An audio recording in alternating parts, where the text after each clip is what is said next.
Bryant will open its season this weekend on Saturday. They're going to travel to UNLV. We got a 4:00 Eastern, 2:00 Mountain time on that on the Mountain West Network. First meeting between the teams. Coach Merritt, just thoughts on your team and everything heading into this week, and then we'll go to some questions.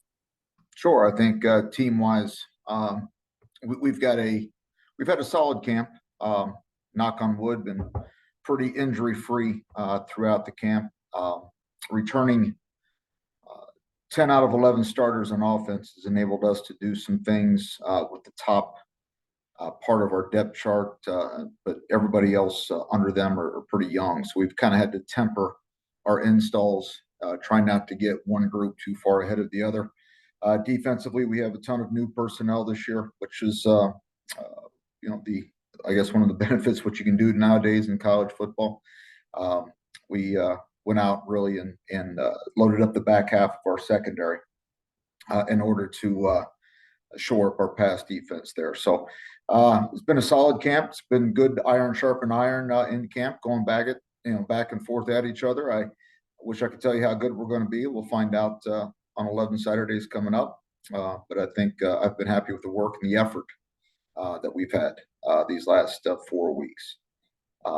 UNLV, second year in a row, we've opened up against an FBS opponent with a brand new coaching staff who's replenished their roster through the portal. So we really don't have much of an idea of what we're going to see or who we're going to see. We have previous coaching staff X's and O's, and we'll do the best we can to figure it out. We're going to have to make in-game adjustments, but we have our hands full. Coach Odom's a good coach, and so we're going to have to go in there and be on point on both sides of the football in order to have the opportunity to compete with those guys.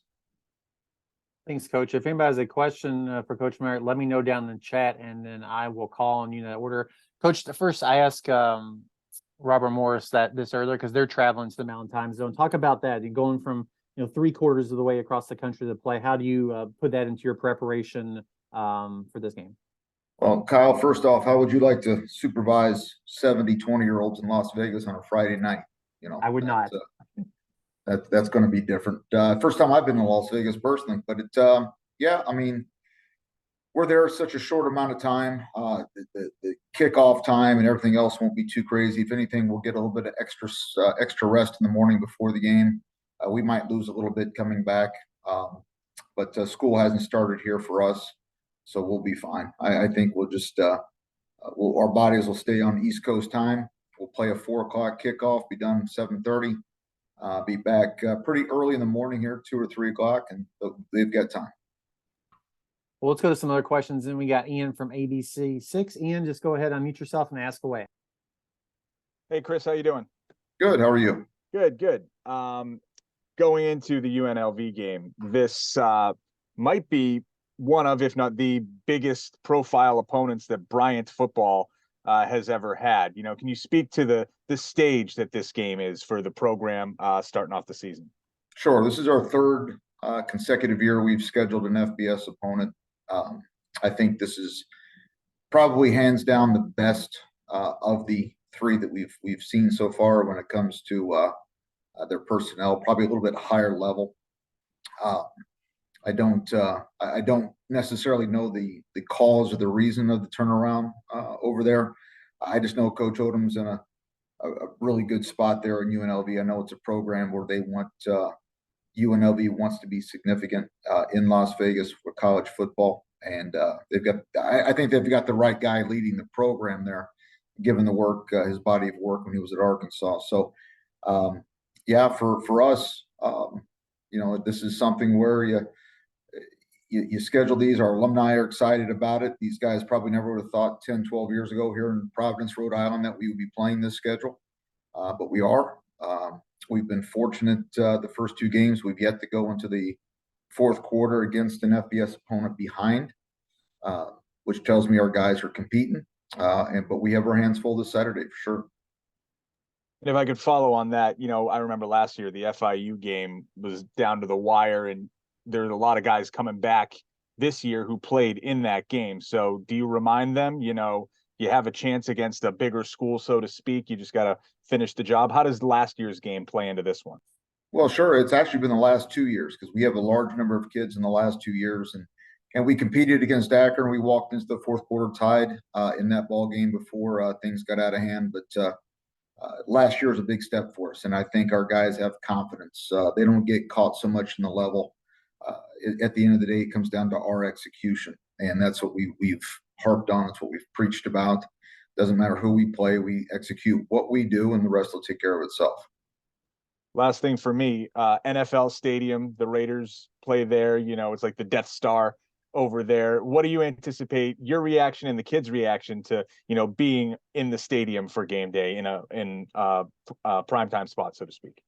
Sure. Listen, the first 30 minutes for all of us is going to be kind of exciting. You know, we're going to get in there, walk around, see the place. You know, we're a little concerned. You know, this is 2 years in a row we've opened up in a pretty warm environment, I guess, with Miami and Las Vegas. In both cases, we were fortunate, I think, that we haven't had the typical weather just because it was a night game last year, and this year it's in an air-conditioned, climate-controlled stadium. So, you know, we're going to absorb it all in, but I think once the game starts and once the ball is snapped, you really don't notice other things other than what your assignment is. But we're excited for the opportunity. I'm excited to coach there. Anybody else questions for Coach Merritt? One more and I'll let you go, Coach. I asked the other coaches this. Where do you think your team has maybe made the most progress since day one of preseason camp until this week? I think they've because of the amount of guys that we have returning, I think they've been able to become a closer team. I think the culture's right for the younger guys. I think that, you know, even though we've got 40 new faces on this ball club since last year, I think the core of our culture is back. And I think those guys growing together and really our defense, I think, is much better than we were last year. And I think because of that, it's had to raise the level of our offense. So, you know, our hope is that the iron is sharpened, the iron in practice and camp. Like I said, we'll find out the next 11 Saturdays if we were to get that done. Well, Coach, appreciate your time this morning. Best of luck this weekend. We'll talk to you again next Tuesday. Thanks, Scott.